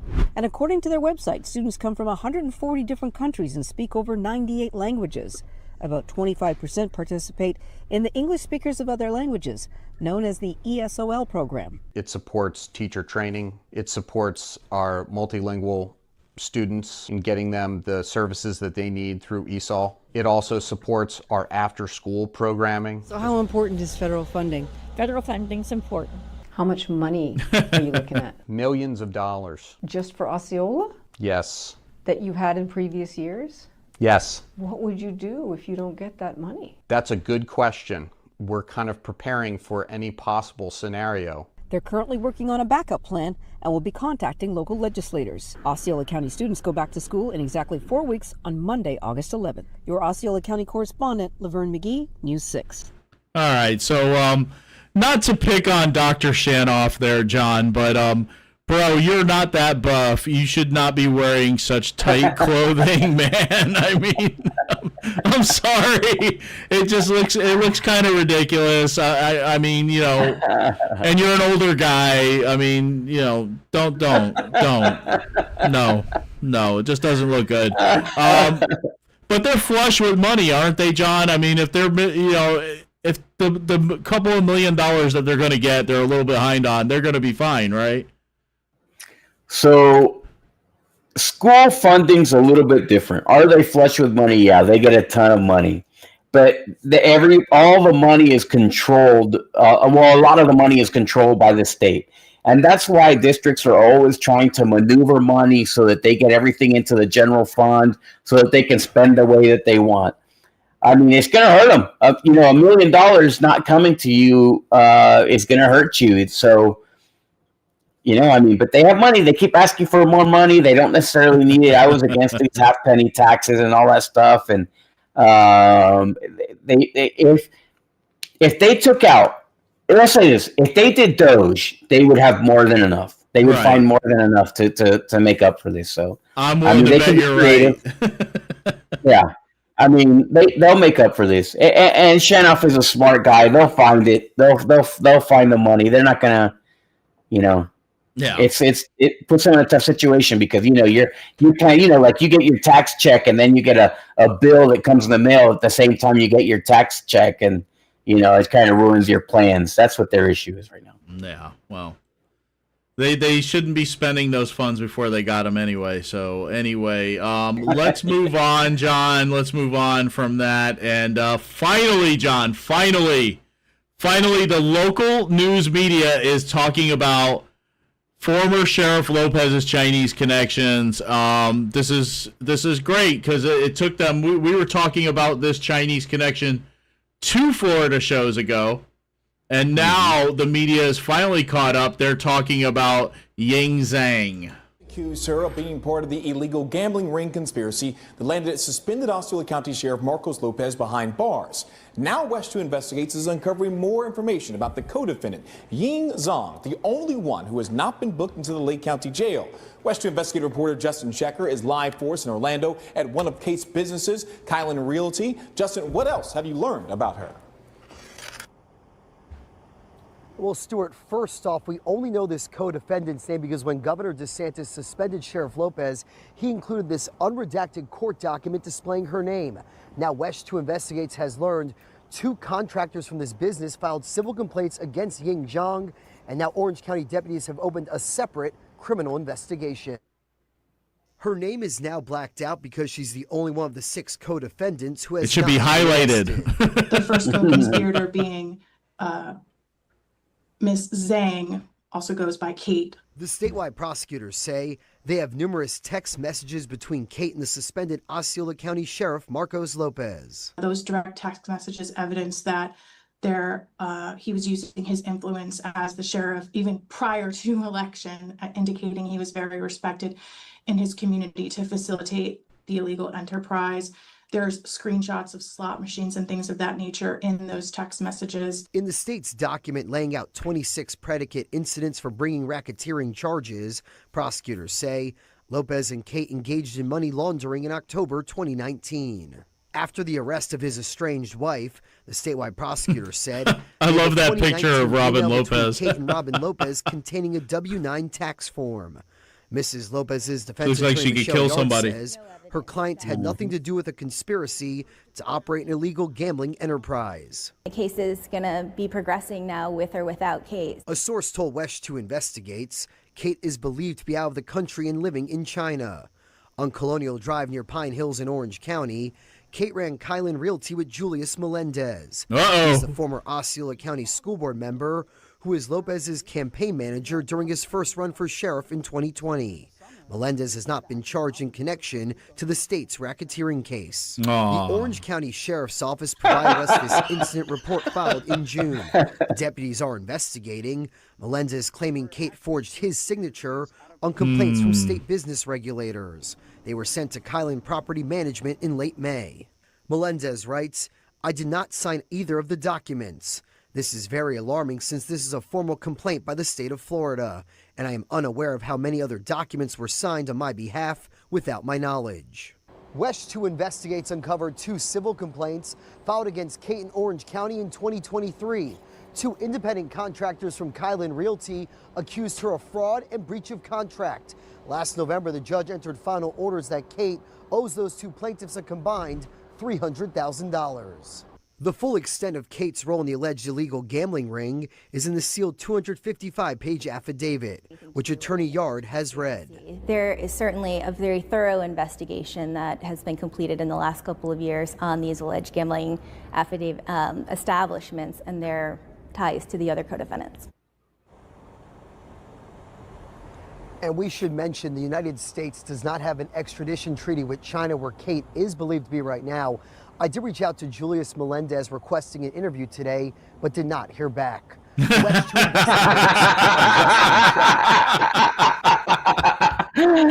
only time Julius has not answered a call to go talk with the media. That is funny. So here's the crazy part about this. Number one, Julius is not somebody that has a high level bar, right? Like, he's not somebody who's got ethical scruples. Julius is somebody who for 50 cents would rent his son. Okay. He's just like that. He's like that. He's always been like that. I from the very beginning, I told him, and here's funny, I remembered something while this news story was going on. I remember, Julius, this is when Marcos Lopez was campaigning, and he came and he told me, he sat in my office at the company that I was working at a time. He sat in my office and he was talking to me, trying to convince me to get me on board, make a contribution and all this stuff. And then he also talked to me about this Kylan Realty lady. And he was telling me how he was going to be a broker and so on and so forth and whatever. But he was telling me how much money she had put into Marcos Lopez's campaign. She put in, if I remember, he said something like $11,000 or something like that into his campaign. So, I remember, I'm remembering more and more and more about the situation. But he was telling me that was, she was a big part of money that he was getting. Wow. that Marcos Lopez was getting way back then. So I don't know first of all, the idea that Julius wouldn't sign a document is kind of, I don't know what kind of document Julius would not sign, but he would sign any. I mean, he doesn't care. He doesn't, if it was some kind of Chinese death certificate, he'd probably sign it. He doesn't give a damn. John, it seems funny to me that he went and filed this report right before they started arresting these people. Is it possible talking about that he got tipped off somehow, maybe when Ying Zhang left the country or just disappeared right beforehand, because maybe she got tipped off and knew that they were coming together? The agents got to be, there's Chinese agents and non-Chinese agents, and I'm sure that they were all trying to track her down and talk to her and find out and what was going on and whatever. There's probably rumors swirling, and he may have heard something that was beneficial to him that he knew he needed to file this. I'm speculating. A CIA. Yeah, exactly. So who knows? Because think about it, John. They're saying that he was tied up with these people way back in 2019. Before Marcos Lopez was the sheriff. He was close with Ying Zhang. He was close with Marcos Lopez. So I find it hard to believe, and this is just me speculating, I just find it hard to believe that he didn't know that these people were not ethically sound people. Yeah, I mean, but he's not ethically sound, so I think that he knew that they're not ethically sound. That's how Julius gets a job with anybody. You have to be not ethically sound to hire Julius if you know him, right? Or you have to be somebody that knew him before politics. Yeah. Because there's a saying in politics is your only true friends are the friends that you have before politics. So I knew him way before politics. So but everybody else who knew him, I mean, come on, who's gonna hire Julius? The only reason that she hired Julius because she thought she was getting another Marcos Lopez. I remember him telling me that. So she got involved with Lopez because Lopez sold her on the idea, and I'm just telling you what the conversations that I had with Julius, right? Lopez sold her on the idea that he was influential, that he was going to win that seat, he was going to be influential and whatever. I remember that. That's crazy. So he was selling her that idea. I'm going to be this influential person, right?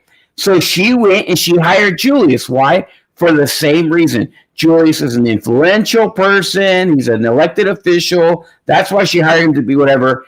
And when Julius came to me to talk to me about go try to make this deal with her, I imagine it's the same exact thing, No. So thank God I evaded. Every day I got to thank God that I evaded any kind of relationship with that lady. With the dragon lady. Didn't Pompeo warn that local elected officials, back then, I think it was around 2019, 2020, somewhere around there, didn't he warn elected officials that, especially at the local level, the smaller, city councils, county commissioners, stuff like that there was going to be Chinese infiltrators that were going to try to attach themselves to influential elected officials? Do you remember absolutely. This is part. I don't remember that, but this was a part of the conversation back then, where like these Chinese people were they come from China, right? They're sponsored by the CPP, and they try to spread their influence by building relationships, and it's called something, I can't remember what it is. It's like a cultural, some kind of situation, some kind of cultural thing, where they try to present themselves positively to the people and communities, right? And part of that is becoming friends with influential people in the community, and getting on their good side, and so on and so forth, and starting businesses and spread some money around and whatever, I guess, and trying to run for office and other things. Well, I mean, certainly it worked with some people, right, on the St. Cloud Council, and and it worked with the sheriff apparently, and it worked with a school board member, and so I mean, if that was what was going on, then certainly they were all fooled and they got entrapped. Absolutely, and this is something that Mike Pompeo warned people about. He warned the governors. He warned everyone. He said, especially at the local level. He wasn't talking about Congress people and stuff like that. Like, what happened most of them aren't dumb enough to get involved with a spy, except for Eric. One, except for Yum Yum. Eric Swallow. Don't forget about Yum Yum. But that isn't the only story about Ying Zhang, John. Would you believe she's trying to collect rents while on the run? Wow. The Sigalski, the only co-defendant wanted by law enforcement in this case, is trying to collect rent while police are looking for her. Investigative reporter Ashlyn Webb joining us live outside of her company. And Ashlyn, you're live in Orlando on Colonial Drive, and these tenants telling you they were threatened to be evicted. Yes, and according to this notice, Ying Zhang's company, Kylan Property Management, that used to operate out of here, is demanding rent from their tenants. That is despite this business looking closed. But this month, the tenants were not told to pay through a portal, but a Zelle account. Tenants I spoke to say they are worried if they pay to this Zelle account, it won't get to the right person. A mystery man showed up to this Polk County home in the middle of the night, posting this notice on the door saying the tenants had 3 days to pay rent or vacate the home. I said, why are you, putting this notice on my door? He said, well, somebody just sent me to put it on the door. The tenant, who didn't want to be identified, says she rents the home from Kylan Property Management, owned by Ying Zhang, who goes by Kate. The tenant says she always pays rent, but when she went to pay July 1st, the portal was no longer existing. But then she got a message like this one to pay to a Mr. Julius Melendez, see that on there? And ask if they could pay the homeowners directly. I was very scared that my money would not go to the owner, and then later on down the line, I'm getting kicked out with nowhere to go, with no money. A tenant who only wanted to be identified as Erica says she called this number attached to the Zelle, and Ying Zhang answered the phone. We found in a simple Google search the number for this Zelle connects to Ying Zhang and Kylan Realty. We called the number today, but it was disconnected. Both tenants say Julius Melendez, who is the broker on record for Kylan Property Management, warned them that the Zelle request did not come from him. Yeah, he said, do not pay to Kate. Witness told us Wednesday he is still figuring out how these tenants can get money directly to the owners, but did tell tenants to hold on to their money. How does he not know if he's the broker? To report this to law enforcement about the suspicious request for these Zelle payments. We are still following those investigations. Reporting in Orlando, Ashlyn Webb, Channel 9.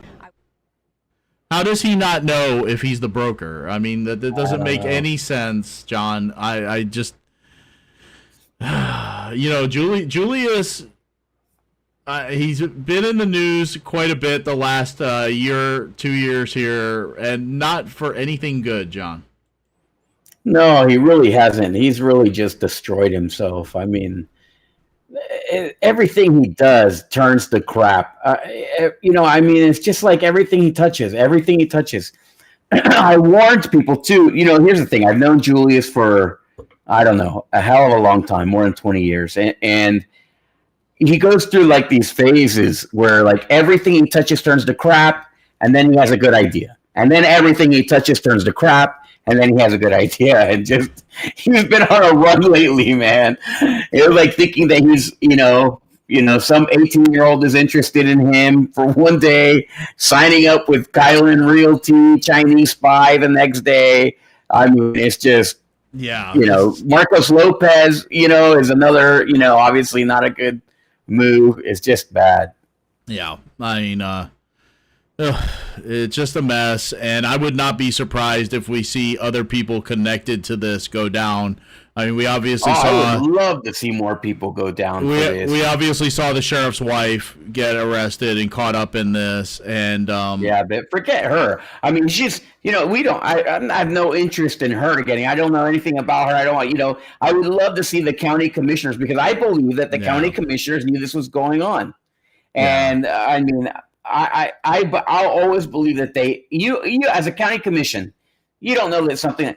They knew, they were investigating it. People were probably turning over, cooperating with the investigation. There's no way that the county commissioners didn't know. And if I were Lopez, I would have had people investigating the county commissioners at all times, because he could have got them first, you know, and instead they get him first. You know, John, this establishment, the Eclipse Social Club, this was in District 1, right? I believe. Yeah. Yeah, so how did the District 1 commissioner not know this was going on in her district? I you know what I'm saying? I mean, yeah. Well, when they said in that earlier, she's very close to all the hoteliers and everything that's going on in that district. That's who funds her campaign. How does she not know that's going on that strip that she doesn't go knock on the door and ask for a campaign contribution? Like, she's like a strong. Everybody there, to all those hotel owners, they talk about what a strong armor she is when it comes to campaign contributions. But when that earlier story was on about the bugs on Alcatraz, Alligator Alcatraz, the I thought they were grasshoppers. talking about her former hotel. You know, except those were bed bugs. You know, and I'm not saying that she was in on it or did anything wrong. I'm just saying, how did she not know it was? The sheriff's office went and shut it down, and then it opened up again. Then it shut it down, then it opened up again. It was just kind of back and forth. We'll see what more comes of this, and if anybody else goes down, if there's any more news that comes out of this. But like we've said before on prior shows, there's going to be more out of this. So. Absolutely. All right, John. So we talked about St. Cloud and what was going on with these special council meetings, this exhaustive investigation that Mayor Chris Robertson decided to hold through these special council meetings that were at the cost of the taxpayers. Well, he addressed this at this last council meeting. Kind of a hectic couple months here, and especially this past month, we've had some extra meetings that we typically would not have, but you know, I want to assure you that it's been in the search. Howdy doody, the mayor. Transparency and ensuring that our tax dollars are spent wisely, and that's our job, is for oversight up here. But I would like to tell you that we've done an exhaustive interview on this, and with the investigation on this, and with these meetings. Today, I spoke with our human resource manager and our city attorney, our city manager, and we've gone through many documents, spoken with staff, and I hate to say it, but you know, we owe the Black Empowerment and Community Council a sincere apology. Some of our departments dropped the ball, and we are gonna definitely do everything we can to ensure that this guy never takes accountability, it seems like, right? It's always like this department, that department, this department. It's not just like, hey, sorry, we dropped the ball. I want to do this, blah, blah, blah. No, it's always some long-winded, not me, somebody messed up, somebody messed up, somebody messed up. And he thinks that people want to hear all of his Jeffers and the Black Empowerment Community Council for everything that he has to say, you know? I mean, like, just event scheduled at the ranch in St. Cloud. And they were moved. He loves his voice, and he loves to see his picture on YouTube. You know, he probably falls asleep watching his meetings every night. And so, the city manager, is that okay? Is that something that we can send a letter, a formal apology? She's like, "Are you done? Can you shut up already?" After going through the information with you earlier today. it's appropriate. City Attorney? Yeah, that's fine. I'm assuming none of the council has any objections, so. Okay. So I'm going to go ahead and make a motion to on behalf of the city. All right, so enough of this. So they make a motion to send an apology to the BECC for moving their event from the ranch to the St. Cloud Civic Center, and that was the result of these special city council meetings that says exhaustive investigation to for transparency and to save the taxpayers money, when in effect you actually wasted taxpayer money with these special council meetings that were completely unnecessary. You could have talked to Antoinette Forbes or Aaron Jenks at any given time before that special council meeting. They work in that building. You see them every time you're in that building. You can see them. They're right down the hall. So the whole point of this, and I had told other people this was a complete nothing burger. All right, and this was to cover up for a lot of what went on at that one regular city council meeting where he went after Fletcher and went on that hour-long tirade. It's just ridiculous. I hope people see through this, because this is not what we asked for. He can't handle not having meetings every week. He probably waits. He's probably tearing his hair out at the end of, like on that 11th day, waiting for that next meeting to come, because he's an egomaniac and he can't, he probably loved the whole being covered by the Orlando Sentinel and whatever. Most people don't even care about St. Cloud or what's going on in St. Cloud. But, God forbid somebody write a story on it. He loved it. He loved looking like he was a strong mayor. So I don't know, Mayor Howdy Doody. You know what he didn't like was the fact that they were calling him a homophobe.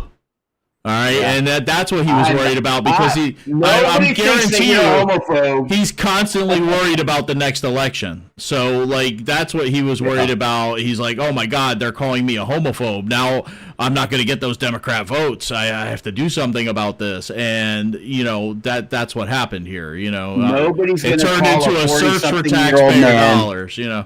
Yeah. Nobody's going to call a 40-something-year-old man who lives with his mom and dad, who's not married, and doesn't have any kids, a homophobe, all right? That's not the guy we're going to call a homophobe, all right?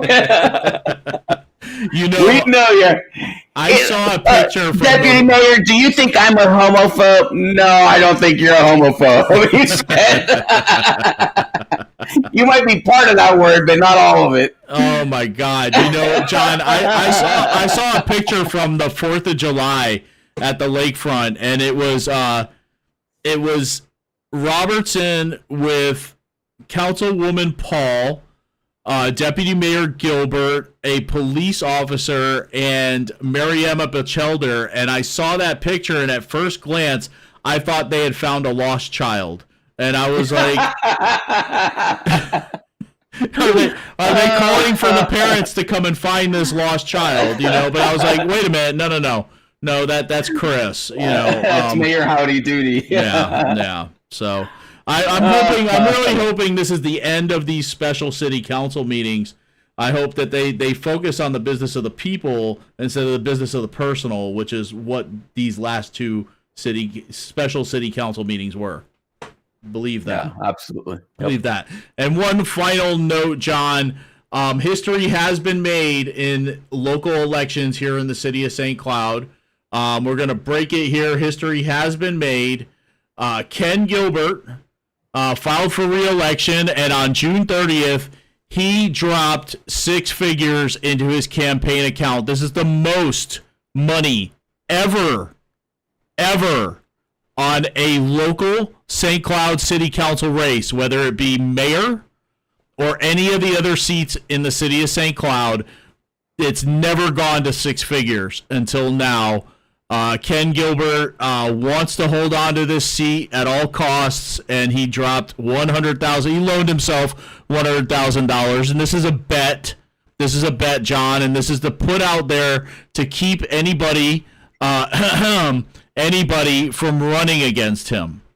So he puts out the $100,000. $100,000 to keep you from running against him. Yeah, but I think that was his biggest fear. No worries, Ken. I have no intention of running for any political office in Osceola County until the Arrington family is not running the elections in Osceola County. So yeah, exactly. You have nothing to worry about, my friend. You put up your $100,000. You're going to get it back. Don't worry about it. And he knows this. No. Wait. Stop. No, that's not true. Somebody who wants to run for city council, wants to put in the work, run, we'll help you. We're happy to help you win. Let's make him spend that $100,000, better yet, just like they have, right? Like a lot of this time, this isn't about how much money you put in. It's about how much money the other guy's willing to spend.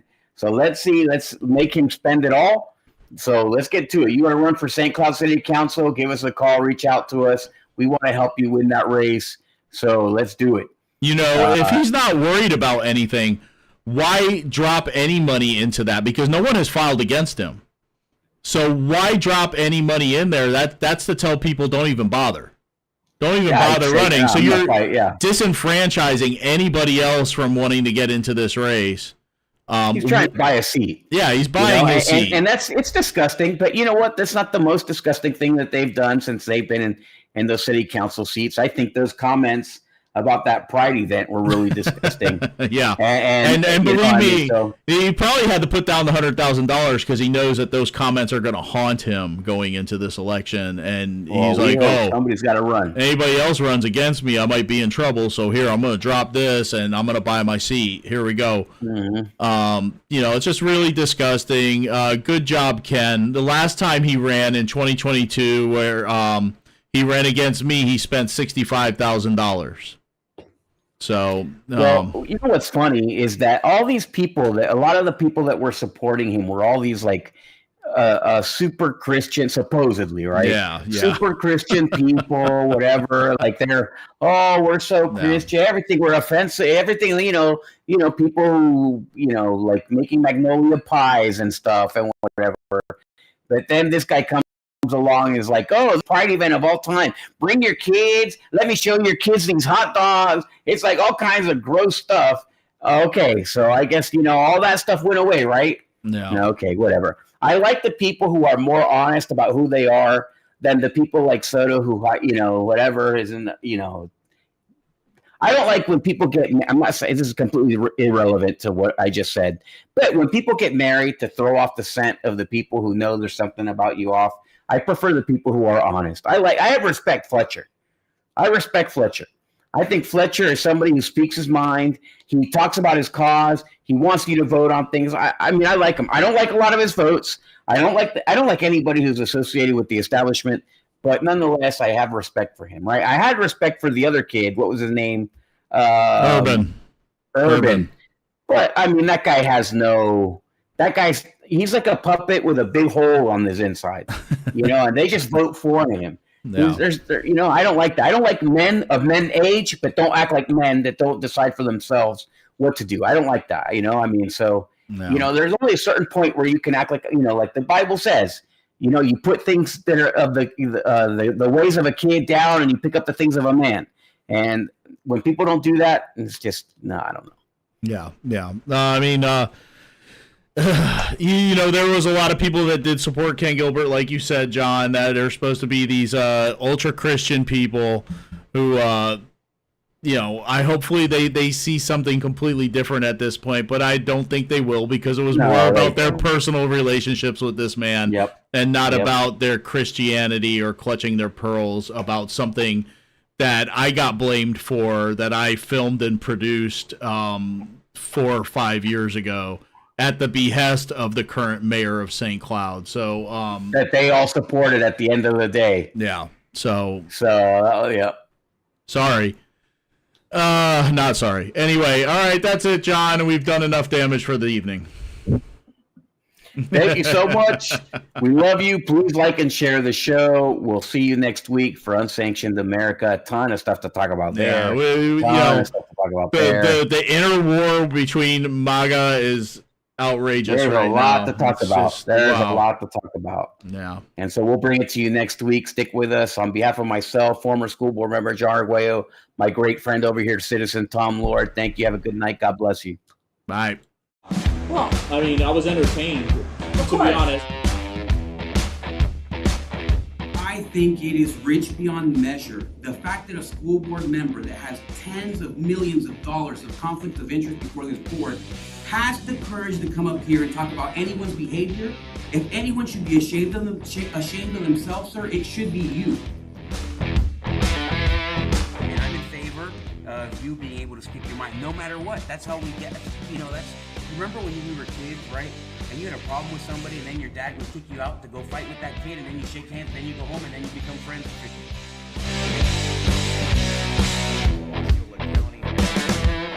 your disgust when they're trying to, take this word and give it meaning that it doesn't have.